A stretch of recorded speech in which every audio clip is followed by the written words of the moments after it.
Olá, eu estou aqui hoje para gravar o último vídeo sobre o livro A Epistemologia de Gaston Bachelard. Livro que eu recomendo muito que você adquira, que é um livro muito bom. Epistemologia, repito, é a área da filosofia que estuda o conhecimento.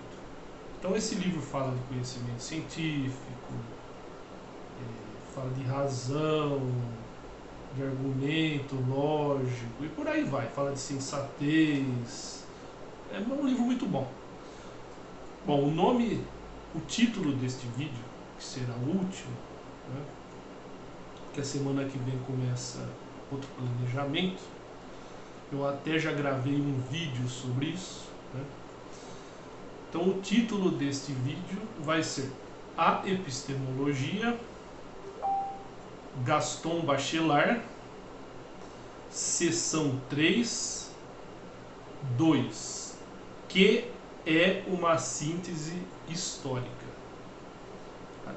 Que é uma síntese histórica? Pergunta. Que é uma síntese histórica? 1 e 2. Como eu acredito que eu tenha dito em todos os vídeos, eu escolho trechos, porque se eu não escolhesse, eu ia gravar muitos vídeos, e eu escolho os trechos que eu acredito serem melhor entendidos, serem entendidos mais facilmente. Então vamos a este último vídeo. Eu espero que gostem, há vídeos anteriores e, como eu disse várias vezes, já até em outros vídeos, eu aconselho você a comprar este livro, se não for este, mesmo que for outro, porque Gaston Bachelard tem outros livros, são todos livros muito bons. Bom, então vamos lá. 2. Que é uma síntese histórica? Trata-se, pois, de uma questão que o filósofo deve considerar. A que nível do pensamento científico se faz a integração da história dos pensamentos na atividade científica?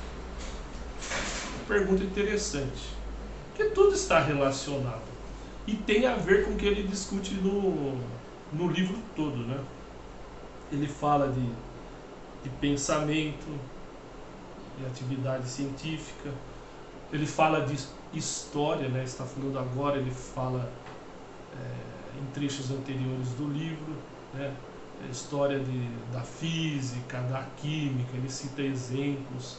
São reflexões muito interessantes.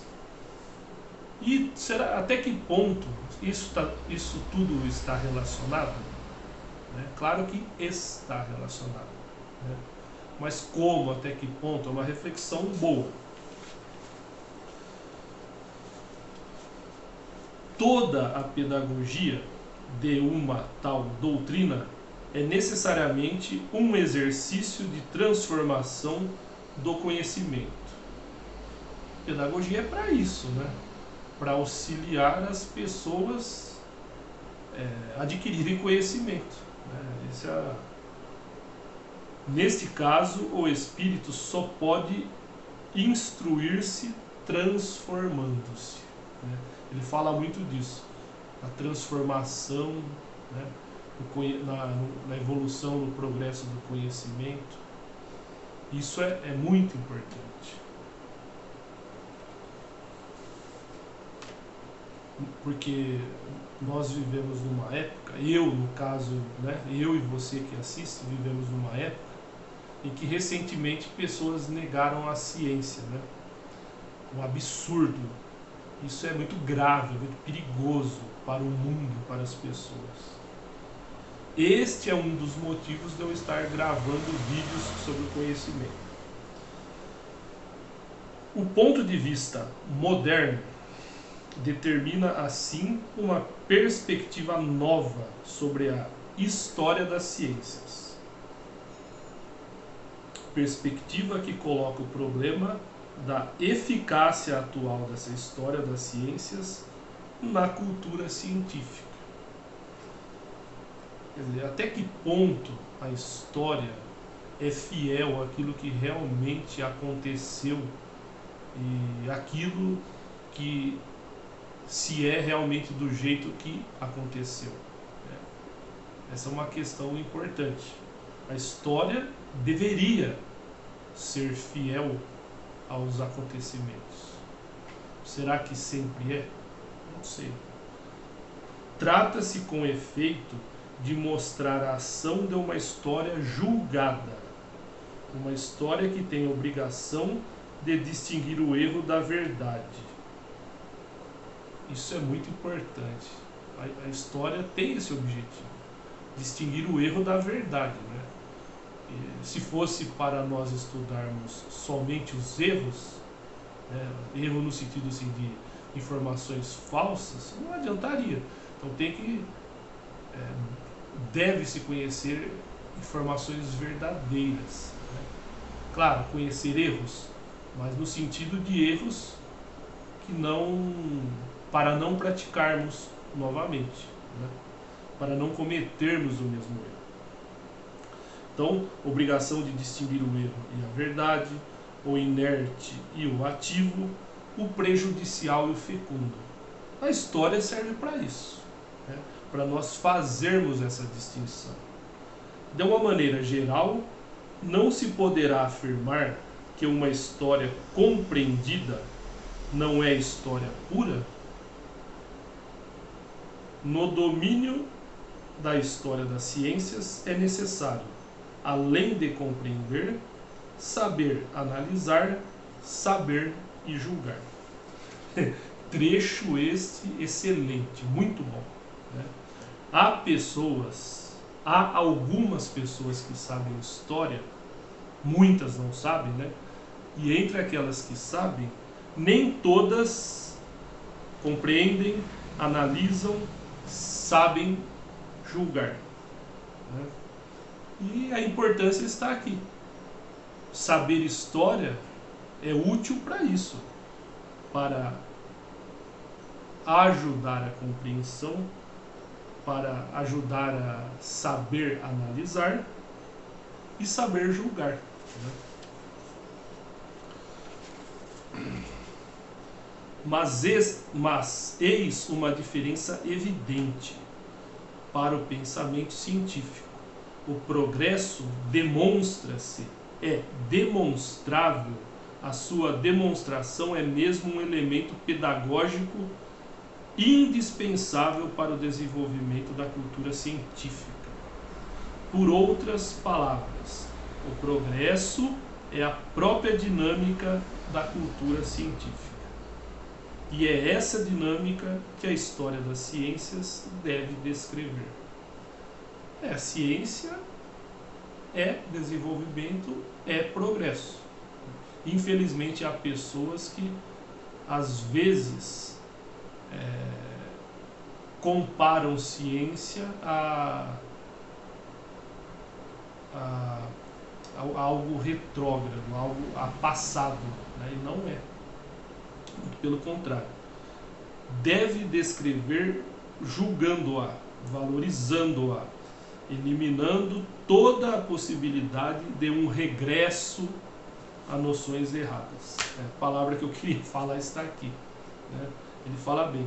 Então, deve-se eliminar, deve-se evitar toda a possibilidade de um regresso a noções erradas, né? Porque ciências se refere a desenvolvimento, a progresso e não a regresso. Isso parece simples, pode parecer simples, mas na prática não é. Há pessoas que fazem isso. A história das ciências só pode insistir nos erros do passado a título de elemento de comparação. Aí sim, elemento de comparação, que tem a ver com o aprendizado. Reencontramos assim a dialética dos obstáculos epistemológicos e dos atos epistemológicos. Ele trata disso no livro, né? Há obstáculos e há atos, né? Ações, atitudes, né? Comportamentos. Então, os obstáculos vão ser difíceis ou não, mais difíceis ou não, dependendo dos atos, das atitudes, dos comportamentos, que tem a ver com a compreensão, e compreensão tem a ver com conhecimento. A noção de atos epistemológicos, que opomos hoje à noção de obstáculos epistemológicos, corresponde aos ímpetos do gênio científico, que provocam impulsos inesperados no curso do desenvolvimento científico. Existe, assim, um negativo e um positivo na história do pensamento científico. Sempre existe, né? O positivo e o negativo. Nós escolhemos onde nós queremos estar, né?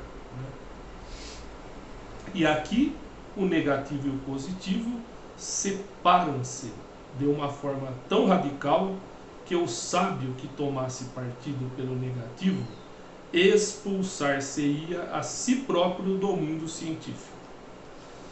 É outra reflexão importante. Há pessoas que e a nossa época é exemplo disso. A época em que eu vivo, a época em que você vive. Há pessoas tão fora de si, tão desequilibradas, que elas nem têm essa noção. Elas defendem o regresso, né? E defendem o errado, defendem o negativo e continuam fazendo como se estivessem certas. Então é uma argumentação muito boa, uma reflexão muito boa essa. Deve-se, pois, compreender a importância de uma dialética histórica própria do pensamento científico.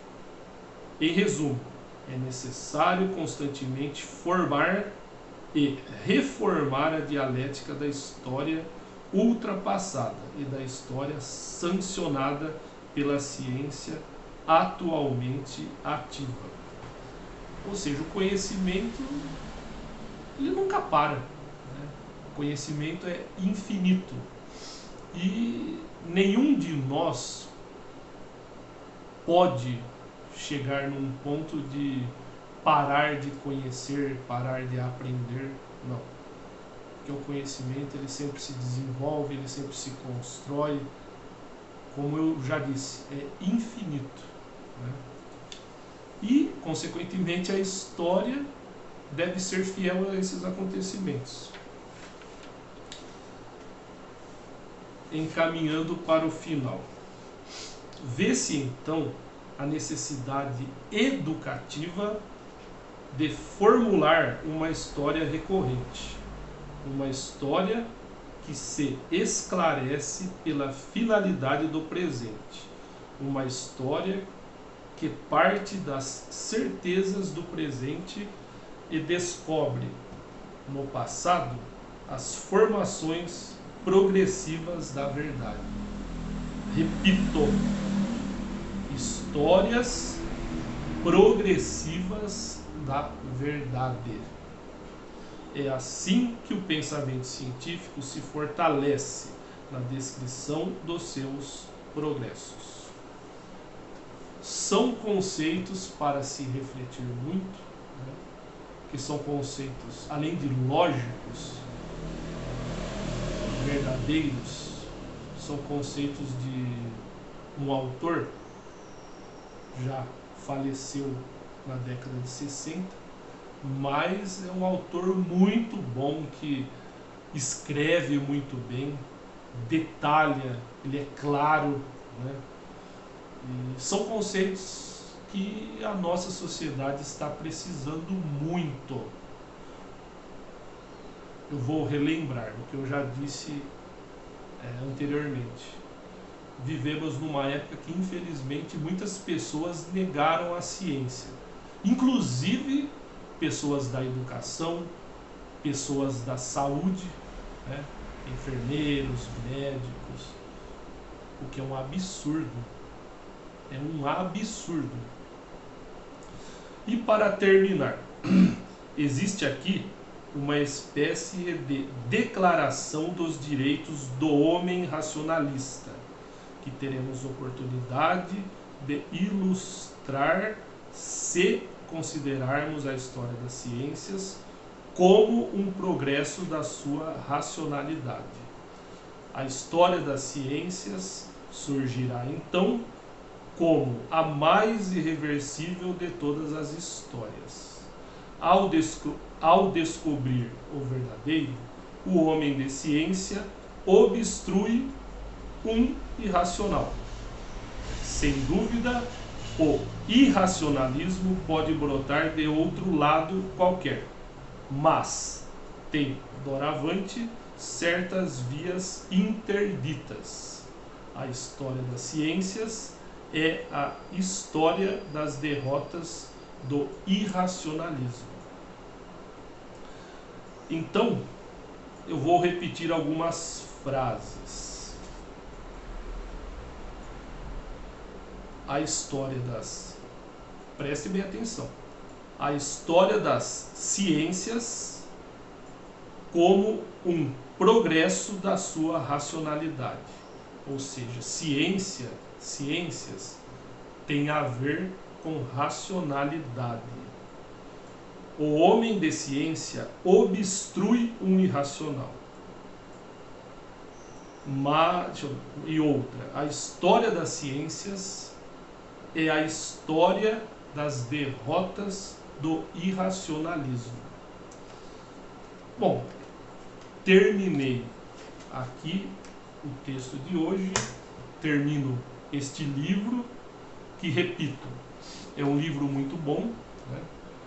Os conceitos dele, os conceitos que estão nesse livro são muito bons, são conceitos excelentes que as pessoas precisam muito, né? Porque as pessoas, infelizmente, muitas pessoas não agem pela lógica, não agem racionalmente, né?